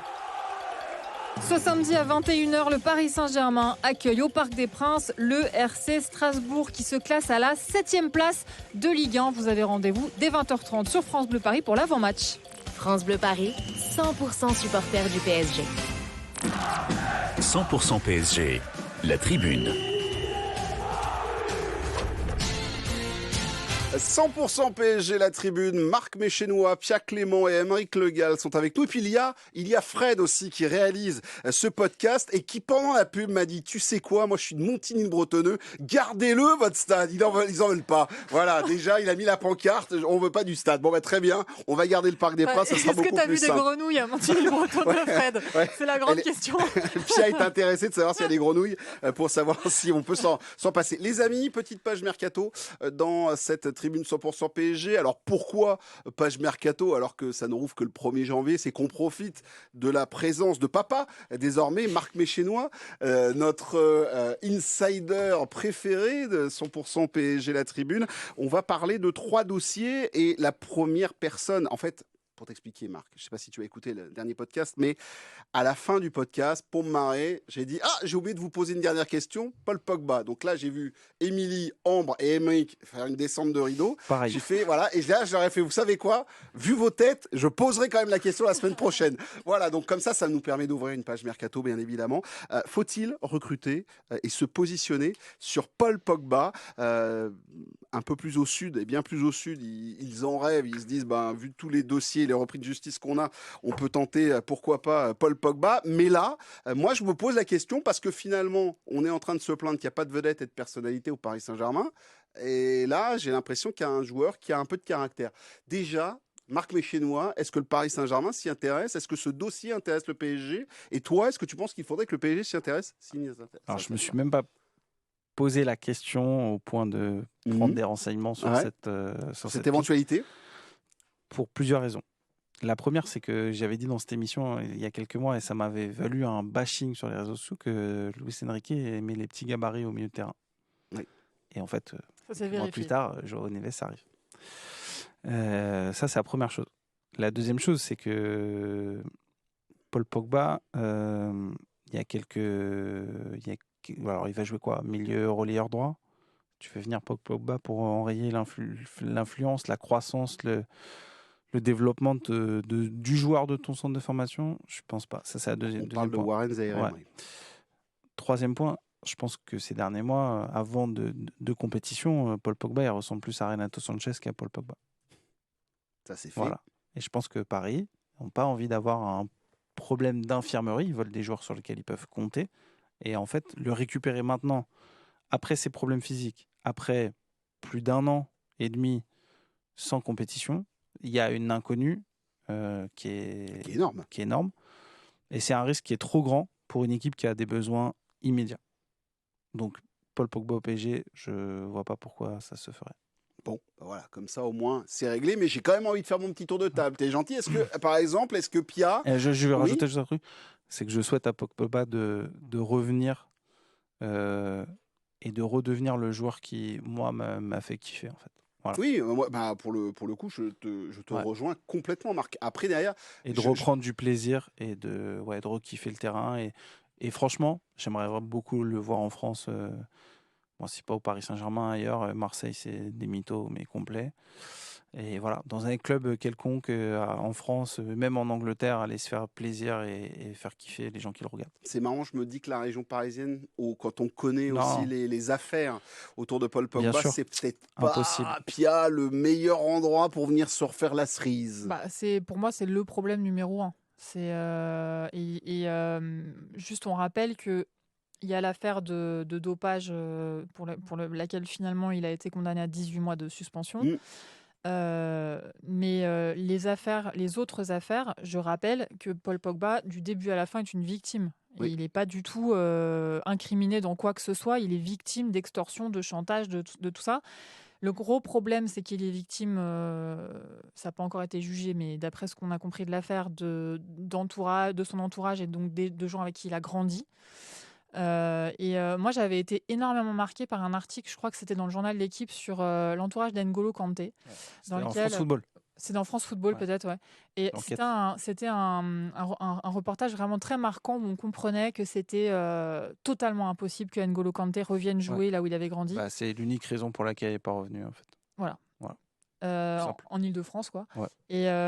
Et en fait, le truc, c'est qu'on se dit, mais si Pogba, il a envie de retrouver le plaisir de jouer, de refaire du football à son niveau, qui est un niveau incroyable, etc., on a envie de lui dire, mais courez, pauvre fou, quoi. Va-t'en. Surtout, ne viens pas en Ile-de-France. Enfin, on a l'impression qu'il y a un énorme panneau red flag, problème pour lui. Donc, voilà. Après, sur le plan sportif, moi, je kifferais de l'avoir au PSG. Voilà. Ah oui, je kifferais.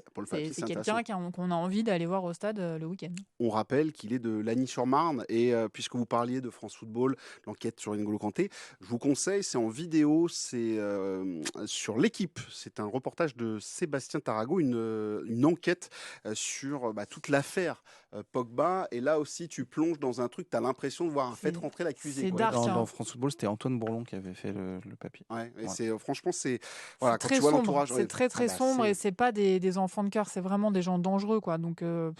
Aymeric, toi, t'as entendu les arguments, j'ai compris, c'est pas la bonne idée, mais toi, ça t'aurait plu aussi sportivement Disons que de quel Paul Pogba on parle. Là, il faut déjà lui laisser le temps de juste. Il peut pas rejouer avant mars. Retrouver un niveau. 2025, voilà, il a pris 18 mois. C'est février. Donc ça veut dire que tu es opérationnel à la sortie du mercato. Quoi. Février, tu peux reprendre l'entraînement, mais pas de compétition avant mars. Ouais, c'est ça. Ouais, voilà. Donc voilà, en fait, déjà, il y a ce point d'interrogation. De quel Paul Pogba on parle aujourd'hui sur un terrain de foot? Moi, je ne l'ai pas vu jouer depuis très longtemps comme beaucoup de monde. On ne le voit pas au quotidien, ne serait-ce que garder un petit peu la forme. Mais c'est tellement un joueur fabuleux, tellement un joueur créatif, tellement une personnalité forte qui, dans un vestiaire, sert aussi à quelque chose, que si on me parlait du Paul Pogba d'il y a 3 ans en équipe de France, oui, moi, tous les jours, je le veux parce que même s'il y a Warren, effectivement, et même s'il y a João Neves, mine de rien, je trouve que notre effectif, c'est pas le plus large de l'histoire. Un mec qui a cette expérience-là apporterait forcément un plus. Et puis juste PSG, Paul Pogba, je trouve que ça matcherait tellement bien dans le sens. Il n'y a pas un petit côté personnalité c'est qui sexy, manque, quoi. Ouais. Non, mais je suis d'accord, mais bon. Que ça manquait de personnalité tu sais aussi que. Ouais, mais ta personnalité, c'est aussi une personnalité de mec. Il faut que tu aies des infos immédiates sur lui. Il faut que tu saches ce qu'il va t'apporter immédiatement. Et pas immédiatement dans ton vestiaire ou sur le terrain. Est-ce que le mec, il a un rendement? Est-ce qu'il est prêt physiquement? Est-ce que tu vas pas te poser la question pendant 3 mois? Ah putain, pendant 3 mois, c'est jusqu'à quand je vais l'avoir en forme optimale? Hey, t'as vu les mecs que t'as dans t'as Presnel Kimpembe, ça fait 2 ans qu'il n'a pas joué au football. C'est marrant, j'allais te poser la question. C'est déjà une problématique. Alors, si tu veux te remettre dans cette problématique, je pense que c'est pas possible pour le Paris Saint-Germain. Et il y a un deuxième truc, c'est que je crois qu'on a un coach qui veut des personnalités qui dépassent pas, qui soient dans le rang, qui soient derrière lui. Et voilà. Je pense que... Après, on peut se dire que si Paul Pogba réintègre un grand club, comme le PSG ou un autre, il aura envie de se ranger derrière le coach et de ne pas faire de vagues. J'imagine. En tout cas, j'ai reçu la semaine dernière dans le podcast Fabio Antoniente qui donc l'a fait jouer dans son film 4-0. Et donc, pendant le tournage et après, parce qu'il l'a eu au téléphone il n'y a pas longtemps, là, lui, il dit que Paul Pogba est au taquet, qu'il s'entraîne beaucoup. Ah, ça ne m'étonne pas. De toute façon, il joue énormément, hein, donc il joue beaucoup. Enfin, je veux dire, il joue gros, quoi. Donc, et surtout, lui, Fabio Antoniente, il a le sentiment, après avoir discuté avec Paul Pogba, qu'il a une dalle, mais de l'au-delà, quoi. C'est-à-dire que ce mec-là, il a failli pas revoir le foot de haut niveau, en fait. Mais bien sûr. Et puis avec tout ce qu'il a vécu, tu te dis, mais il doit rêver que d'une chose, c'est de faire une louche à un coéquipier qui va mettre un but, quoi. Donc ça, pour le coup, je me dis, l'équipe qui va le récupérer, elle va récupérer une machine de guerre qui va, voilà, j'imagine. En tout cas, vous l'avez compris, autour de la table, ce ne sera pas forcément Paris Saint-Germain. Ce ne sera pas avec ce coach-là et cette direction sportive. Oui, sinon, c'est sans queue ni tête. Hein. On va se dire le truc. Si vraiment il recrute Paul Pogba dans le projet actuel du PSG, là, je ne comprends plus rien au projet. Et ils ne le feront pas, vu que c'est le. Non, mais ce n'est pas le projet. Je pense qu'il est clair. Il est clair, le projet. C'est clair. Ouais. En tout cas, petite chose, puisqu'il est clair le projet, on va profiter de t'avoir avec nous, Marc. On va mettre une petite pièce et puis tu vas nous expliquer un petit peu ce qu'il en est ou pas. Peut-être que tu vas là aussi être très transparent avec nous. Milan Skriniar, qui dans la presse slovaque a laissé entendre qu'il n'était pas content de son temps de jeu et de son rendement, bien évidemment, au Paris Saint-Germain, l'un des plus gros salaires du PSG, le défenseur capitaine de l'équipe de Slovaquie. La Juventus attend peut-être son arrivée pour la fin décembre, début du mercato de janvier. Milan Skriniar, sur les tablettes, en tout cas, il faut partir, ça on le sait. La Juve, moi, j'y crois pas. D'accord. Parce qu'en fait, en central droit, il y a Pierre Kaloulou qui est en train de tout casser. Donc, c'est assez simple. Pierre Kaloulou il démarrait pas. Puis en fait, il a démarré 2 derniers matchs de Ligue des Champions. Et puis, s'il faut regarder les notes de la Gazzetta, c'est le meilleur joueur.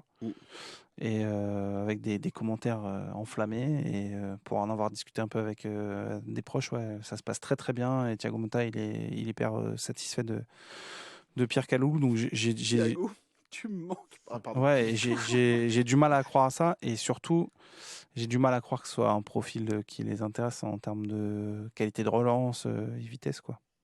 Et donc, pour Milan Skriniar... Milan Skriniar, le message, il est clair. En fait, le club lui a fait passer un message. Le club a fait passer un message. Pas rester là. Non, on compte pas sur toi pour la saison prochaine. Donc là, en fait, cette saison, il sera remplaçant. Il sera remplaçant, il va avoir un peu de temps de jeu. Mais c'est pas... je pense que dans l'esprit de Luis Enrique, l'affaire est réglée, en fait. Au mercato d'hiver, il aimerait le voir partir. Et cet été, ils sont renseignés sur Thomas Araujo de Benfica pour préparer son départ. Et il y avait une piste qui était sortie sur Al Nasser. C'était pas la priorité de Al Nasser. La priorité, c'était Mohamed Simakan, donc ils l'ont fait. Et lui, il était dans une shortlist, quoi. Je sais pas s'il était numéro 2 ou 3, mais ce qui est clair, c'est que si Paris peut s'en séparer, Paris s'en séparera. À quelles conditions ? Je pense que Paris s'en manque un peu parce qu'ils l'ont fait venir libre, donc il y a une prime à la signature. Il y aura un petit transfert ou un prêt avec option d'achat ou je ne sais quoi, mais ouais, pour Paris, c'est clair, ils ne comptent pas sur lui pour Dernière question avec toi, mon ami, autour du mercato. Randal Kolo Muani, les prestations sont compliquées au PSG, ça on le dit depuis tout le mois de février l'année dernière. Mais là maintenant, même en équipe de France, excuse-moi, il n'a pas fait très mal à la défense israélienne. Ouais, bien sûr. Après, bon, c'est sur un match, quoi. Donc on oublie ce qu'il a fait en septembre, ce qu'il a fait cet été. Il n'était pas si mauvais son match contre Israël, moi j'ai trouvé. Moi, il était ingrat, il a fait des tâches ingrates, mais il n'était pas si mauvais. Moi, en fait, ce qui me dérange avec Randal, c'est que on lui tombe. Ouais, c'est pas ce qu'on voit, c'est pas fou sur le terrain et tout. C'est clair. Mais on lui tombe bien dessus. Tu vois, on a toujours besoin de tomber sur quelqu'un dans une saison. C'est souvent sur le plus cher. Hein. Et en vrai, lui, il est clairement pas été par Luis Enrique, quoi. Il y a des moments où je me suis dit, ouais, c'est bon, allez, c'est pour lui la place à Rennes, c'est pour lui, numéro 9. Ramos, il n'est pas là, Asensio, il n'est pas là. Poum, Canguilhi, je ne sais pas si je l'avais déjà vu jouer en faux 9 l'année dernière. Le pire, c'est qu'il n'est pas mauvais. Il fait un très bon match contre Rennes. Mais il fait un très bon match, je vais le dire, face à Christopher Wu, qui est pas bon du tout, quoi. Qui est pas bon du tout. Et Christopher Wu, il perd le premier ballon dans les pieds devant Dembélé sur le premier but. Chaque fois qu'il le suit, il est 5 mètres en retard. Donc, c'était un peu un match en trompe-l'œil. Mais est-ce que ce qu'on a entendu, la petite musique... Il y a premier message. Faut aussi lire la lecture. Faut voir la lecture. Comment Luis Enrique considère Randal Kolo Muani. Il joue pas contre Rennes. Alors que tu n'as pas de faux neuf. C'est celui qui a joué le plus souvent. Premier message. Il y en a déjà eu bien d'autres avant. Contre Arsenal, tu fais revenir Désiré Doué, qui est blessé, qui revient de blessure. Oui, tu as de la profondeur. On va pas me dire que Randal Kolo Muani, il est pas en pleine forme. et qu'il ne peut pas prendre la profondeur. Sauf que Luis Enrique, c'est pas un profil pour lui, donc c'est pas sa priorité. Et la deuxième, c'est que la profondeur, c'est à minima pour Luis Enrique. C'est à minima. Mais est-ce que la petite musique qui nous revient donc sur le mois de janvier, que Randal Kolo Muani voudrait trouver ou le PSG veut lui trouver une solution, qu'il aille se refaire la cerise, je sais pas moi, en Allemagne, en Angleterre, qu'il aille en enfiler 25 Ouais, clairement, c'est pas écarté. Ouais. En prêt, tu veux dire? Ouais. Non, je sais pas sous quelle modalité. La question, c'est qu'est-ce que Paris trouve quelle alternative a Paris sur le marché à celle de Randal Kolo Muani. Et puis, c'est combien tu le vends, en fait, Randal. Ah bah oui. Voilà. C'est surtout ça, mais... Il y a eu des petites rumeurs. Mais je pense que, en effet, la question, elle va se poser cet hiver. Et si la dynamique, on va dire sa dynamique sportive à lui, elle continue comme ça, mais aussi la considération que lui accorde son coach, parce que faut aussi appeler un chat un chat, quoi. C'est pas le profil voilà. Et la question, elle se posera évidemment, et le dossier est ouvert, quoi. C'était quoi les rumeurs que tu avais vues, Émeric? Je vu passer, c'était Matt Ford qui relayait un truc sur Twitter, mais c'est probablement une offre de 70 millions de Manchester United. Ça me fait doucement marrer. En fait, c'était un des clubs qui, avant que le PSG le recrute, était dessus, quoi. Après, ils ont été chercher un autre numéro 9 qui était celui de Atalanta Bergame, un Danois, j'ai plus le nom, là, je le sais. J'ai son nom, moi aussi. Qui est en fait qui avait le même agent que le coach, donc c'était plus facile pour le faire venir. Ce qui est sûr, c'est que Manchester United a un petit peu mal à digérer pour l'instant de les consultants. Manu Ugarte, ça se passe pas super bien pour l'Uruguayen du côté de Manchester United, et nombreux sont les consultants un peu connus en train de l'allumer dès qu'il joue. Il se fait massacrer. Notre Uruguayen, notre ancien Uruguayen, il n'est pas en odeur de sainteté du côté des Red Devils. Les amis, on termine et on va aller voir Pia dans quelques instants parce qu'on l'entend pas, mais on a entendu. On voulait un peu faire notre petit tour et notre petit tour de mercato. On va parler désormais du rachat à venir, voilà, du Paris FC par LVMH, 85%. Par la famille. La famille Arnaud, effectivement. Et non le groupe LVMH. D'accord. Famille Arnaud. Ouais. Faut faire attention à... Ouais, ils y vont en fonds propres, en fait. D'accord. Okay. Ça, c'est assez... Comme les Nicolin. Voilà. Ou comme les Muliez Sauf que dans Versailles. D'un côté, c'est vrai. D'un côté, il n'y a pas, les poubelles ou les magasins Auchan. Enfin, Auchan, Carrefour et je sais plus, il y a quoi encore, Casino. Donc pas de problème avec le maillot vintage Louis Vuitton qui ressort cette semaine du côté du PSG. C'est ça, du côté du Paris Saint-Germain. On a le droit, bien évidemment. Et donc 85% pour la famille Arnaud d'ici 2027, cette rentrée dans le capital, et la firme Red Bull pour 15%.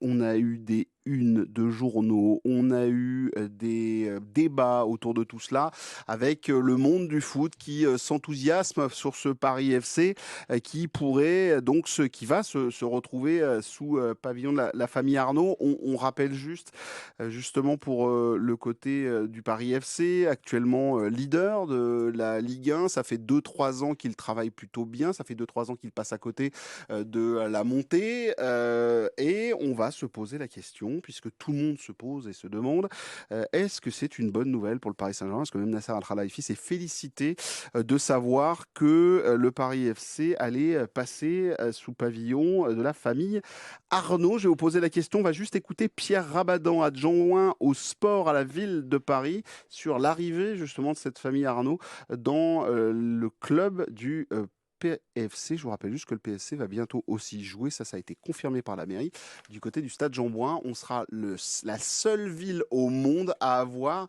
les deux équipes pro à 1 mètre de distance. C'est complètement barré. Bah non, tu feras un week-end sur deux. Un week-end sur deux.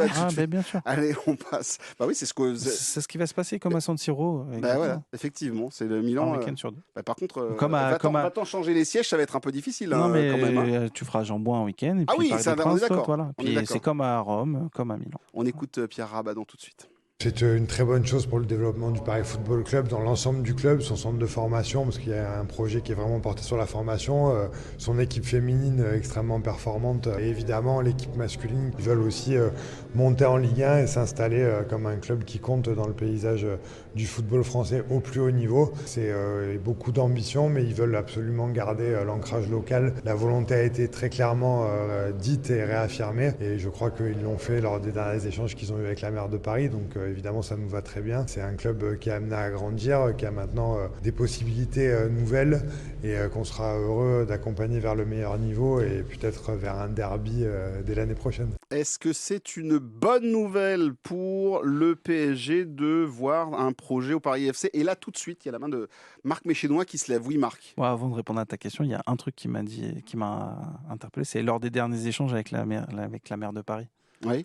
Donc on parlait du Paris des Princes, elle est déjà pas mal au courant du projet du Paris FC et elle était donc au courant de potentiellement du nom des investisseurs qui allaient arriver et je pense que ça va être on va y revenir, mais ça va être un vrai levier de pression dans la négo qu'elle va avoir avec le PSG ou dans la potentielle négo qu'elle pourrait de nouveau avoir avec le PSG. On rappelle juste une chose, c'est qu'à première vue, la famille Arnaud a quand même regardé Saint-Étienne, Lille, Bordeaux et donc le Paris FC a préféré le Paris FC. On y reviendra peut-être tout à l'heure. Est-ce que c'est une bonne nouvelle pour le Paris Saint-Germain, comme certains l'annoncent, Pia? Moi, je dirais que oui. D'avoir de la concurrence, d'avoir un club pas très loin, d'avoir un derby, un vrai? Oui. Moi, je dirais que oui. Quand le Paris Saint-Germain a été fondé, au même moment que le Paris FC d'ailleurs, il n'y avait plus aucun club de foot professionnel à Paris. On est en 1969. Grâce au Paris Saint-Germain et à ses succès, on a un club depuis 50 ans qui est en première division, mais il est vraiment tout seul. Même dans le reste de l'Île-de-France, ils n'ont jamais réussi à monter, quasiment jamais. Donc oui, pour moi, c'est une très bonne nouvelle. C'est aussi une bonne nouvelle pour les Parisiens parce que tous les Parisiens ne se reconnaissent pas forcément dans le Paris Saint-Germain nouvelle version QSI. Donc pourquoi pas. Après, il y a des petites choses qui me font un peu peur, moi. Mais, quoi? Notamment le fait que, par exemple, il y a des anciens de Boulogne qui finalement se soient rabattus sur le Paris FC. Et j'aurais, pour le coup, j'aurais vraiment très peur, surtout avec les deux stades l'un d'un côté de l'autre, qu'il y ait un club qui parte là-dedans et l'autre qui reste très très hauteuil aujourd'hui et que ça recommence à faire des étincelles entre les deux. Effectivement, voilà. il faut. Je pense que c'est un vrai red flag. Ça peut se souligner. Faut être très attentif. C'est déjà le cas en Ligue 2. Hein. J'habite derrière le Stade Bauer. Les scènes de violence l'autre jour entre les gauchos, on va dire, de Saint-Ouen et les pas gauchos du Paris FC, il y a eu de violents bastons. Donc voilà, c'est pas nouveau, mais effectivement le risque est réel. Existe. Effectivement, parce qu'on rappelle qu'après le plan Le Proux, justement, certains supporters et ultras sont partis, chacun à droite, à gauche, du côté du Red Star, du côté du Paris FC, dans d'autres sports aussi. Et donc certains sont du côté du Paris FC. Aymeric, pour toi, enfin un deuxième club à Paris avec des ambitions, c'est une bonne nouvelle? Je trouve que globalement, c'est déjà une bonne nouvelle pour le football français.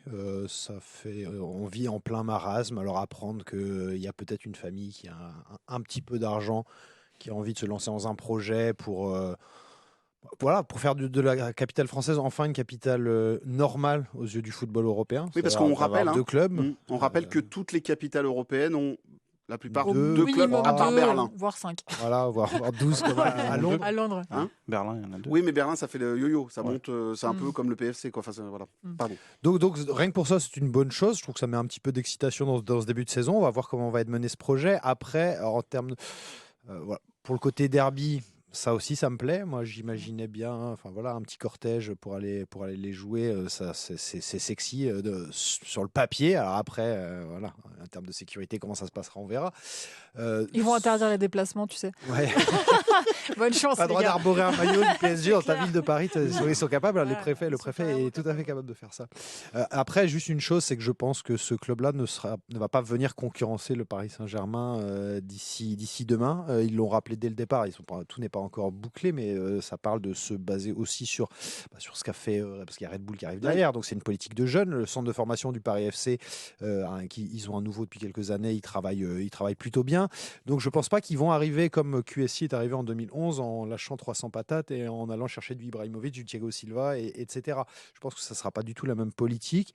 Donc bonne nouvelle pour Paris, oui, dans le contexte global. Sinon, je ne crois pas que ce soit le club qui doit te faire... il va pas jouer les yeux dans les yeux avec toi pour le moment. Pas sur ce tableau-là, mais... Marc, justement... Il y a un tableau sur lequel ils vont jouer les yeux dans les yeux avec Paris et ils vont, à mon avis, leur faire très très mal. Je sais où tu vas aller. Ouais. En fait, juste rappeler, en U15, en U17, en U16, en U18, le vrai derby, c'est Paris FC, Paris Saint-Germain. C'est chaud tout le temps et le PSG se fait souvent piquer des joueurs par le Paris FC et Red Bull. S'ils viennent là-dedans, c'est des renards dans un poulailler. Ça vient piquer des jeunes. Moi, c'est ce qui m'inquiète pour Paris, c'est la qualité de ton recrutement pour le centre de formation. C'est-à-dire que tu vas devoir te partager les meilleurs talents de l'Île-de-France, sachant que les meilleurs talents de l'Île-de-France, il y en a beaucoup, mais finalement, pour jouer au niveau du Paris Saint-Germain, il n'y en a pas tant que ça. Il n'y en a pas beaucoup du tout même. Donc, qu'est-ce que tu vas choisir aujourd'hui ? Tu vas choisir le projet d'élite du Paris Saint-Germain parce que tu es un joueur élite, ou potentiellement tu vas quand même être vu par d'autres recrutements, mais où il est très difficile de sortir, voire il est très difficile de rebondir après le Paris Saint-Germain. Ou est-ce que tu vas aller choisir le projet du PFC, qui est un projet avec, on va dire, une préformation qui est très reconnue, et qui va recevoir l'appui d'une maison, Red Bull, qui apporte des garanties et qui a une expérience dans la formation et dans la post-formation pour t'emmener au plus haut niveau qui est très importante et qui, en plus de ça, dispose d'un réseau de clubs pour te faire soit progresser, donc passer un step peut-être au-dessus du PFC si tu capes, ou voire redescendre d'un cran si tu as besoin d'aller chercher du temps de jeu à Liefering en Autriche, Red Bull Salzbourg ou ailleurs, parce qu'il y a d'autres clubs ailleurs dans le monde. Donc moi, c'est le sujet qui m'inquiète pour Paris, c'est comment, et Paris va devoir, à mon avis, renforcer sa cellule de recrutement et renforcer ses passerelles à l'intérieur du club pour pouvoir se montrer aussi convaincant que le Paris FC dans les années à venir, qui va être une équipe en construction et va certainement avoir un peu plus de place pour justement tout de suite faire passer le message. Si d'entrée ils font passer le message que ils font jouer les jeunes, ça va être compliqué. En rappelant que Jürgen Klopp, l'ancien entraîneur de Liverpool, l'ancien entraîneur de Dortmund, a pris les rênes en tant que patron du sportif chez eux. Et lui, si on peut dire un truc, c'est que... Non. Ouais, mais il sera impliqué dans ce projet. Moi, s'il y a un truc qu'il faut reconnaître quand même à Jürgen Klopp, c'est que lui, pour faire jouer les jeunes joueurs, il n'y a pas de problème. Il n'y a pas de problème, et puis pour les mettre dans les meilleures conditions, il n'y a vraiment aucun problème. En tout cas, on surveillera bien évidemment ce point que tu viens de souligner. Mais est-ce que le bassin, la population parisienne a les moyens ? Je suis désolé, on en parlait tout à l'heure. Est-ce que 2 clubs, ça vaut le coup ? Est-ce que tu vas les supporters, la base, alors les joueurs, il y en aura tout le temps et bien évidemment on le sait qu'on est le plus grand vivier au monde de footballeurs, mais par contre est-ce qu'il y a le public pour avoir 2 clubs pro ? Si le PFC au final récupère le Parc des Princes, je vais te dire que oui. Parce que les gens ils vont venir au parc en fait. Moi j'ai déjà des supporters historiques, pas des Qatarix comme dit Daniel Riolo, des gens qui m'ont déjà dit cette semaine, moi s'ils récupèrent le parc, je pars pour le PFC en fait. J'en ai marre de cette histoire de PSG Land, machin et tout, c'est rédhibitoire pour une partie des supporters.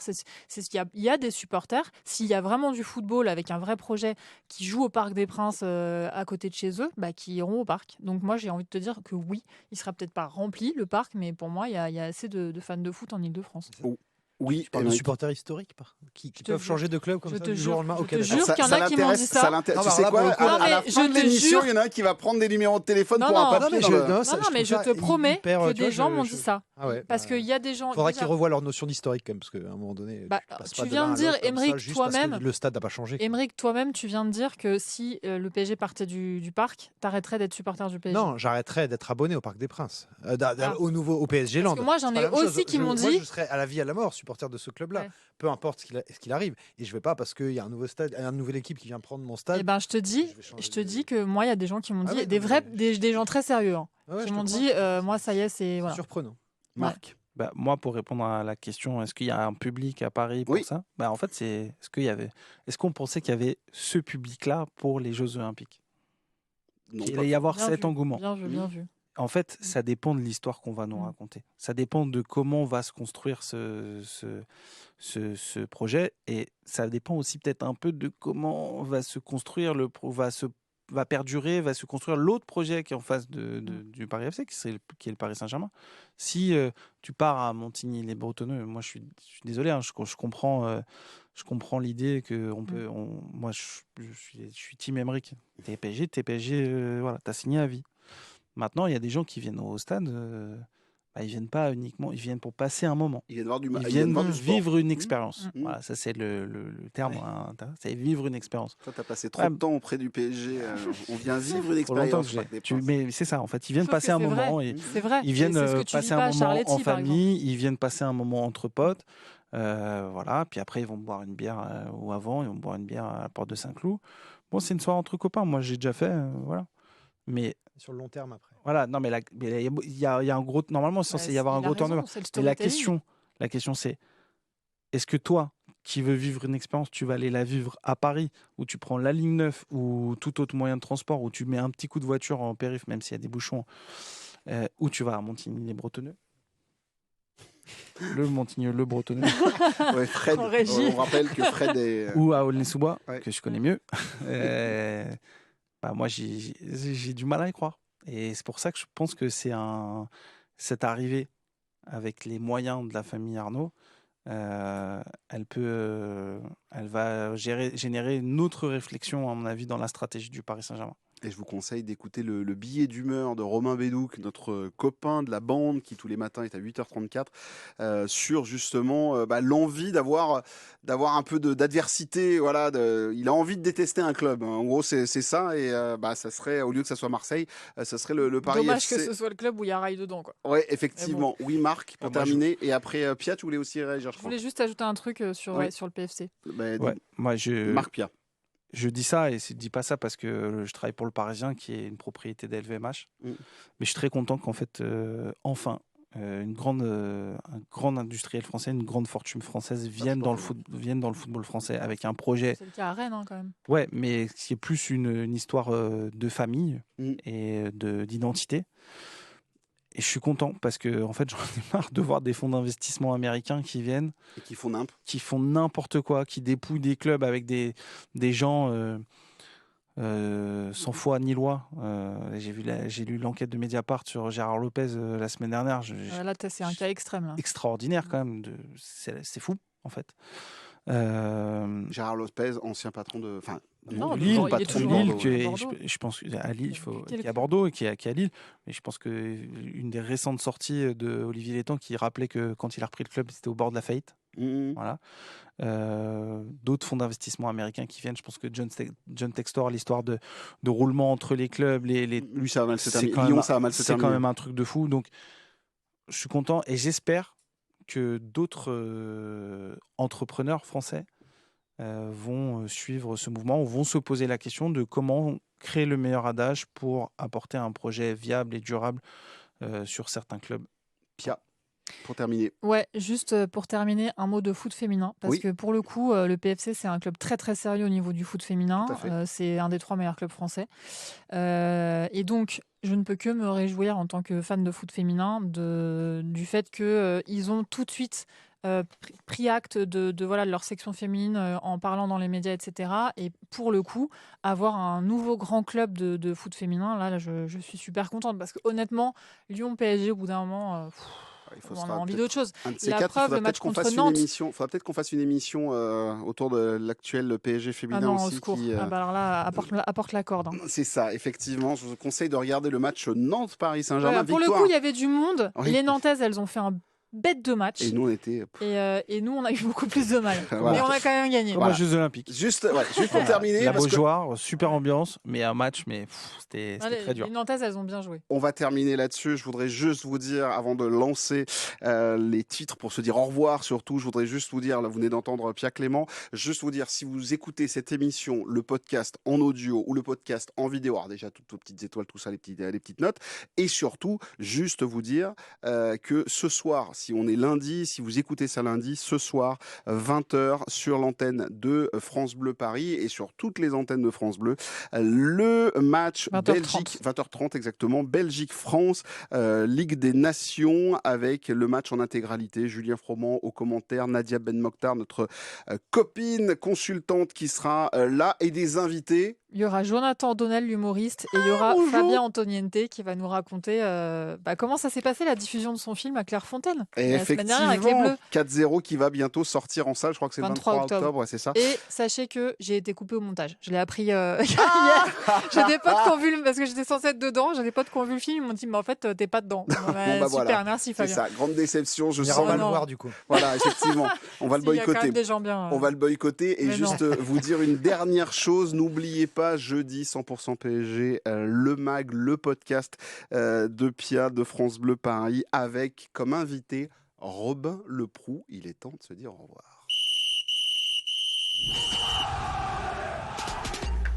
Voilà, 100% PSG, la tribune, c'est terminé pour aujourd'hui. Merci à Aymeric, merci à Marc, merci à Pia, merci à Fred pour la réal de ce podcast. Merci à toutes et à tous pour vos commentaires, vos petits messages et vos bons mots, bien évidemment. Merci à toutes et tous. Je vous rappelle que demain matin, 8h35 sur l'antenne de France Bleu, je vous retrouve moi pour vous faire le billet 100% PSG, puisque Monsieur Bédouc prend des vacances. Non mais très franchement, où va la jeunesse? Et ensuite derrière on se retrouvera pour PSG Strasbourg 21h avec Pia, et on aura l'occasion de commenter cette rencontre de Ligue 1. On va repartir pour une petite session de match et on va se régaler. Merci à toutes et à tous de nous avoir suivis. Il est temps de débrancher ce podcast.